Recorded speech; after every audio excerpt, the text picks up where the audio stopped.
Vous vous souvenez de François Fillon, l'ancien Premier ministre qui promettait l'exemplarité en politique? Il risque maintenant 4 ans de prison. Et ce n'est pas une blague. Mais pourquoi l'affaire revient aujourd'hui, 7 ans après sa chute en pleine présidentielle? On vous résume tout.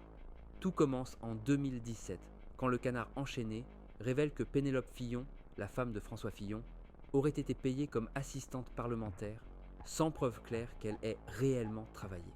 Montant total des salaires, plus d'1 million d'euros sur plusieurs années, dont une partie en tant qu'attachée de son mari à l'Assemblée nationale. Scandale, enquête, chute de Fillon dans les sondages et une présidentielle perdue face à Macron. Ce 29 avril, nouveau procès en appel. Le parquet a requis 4 ans de prison avec sursis, 375 000 euros d'amende et 10 ans d'inéligibilité.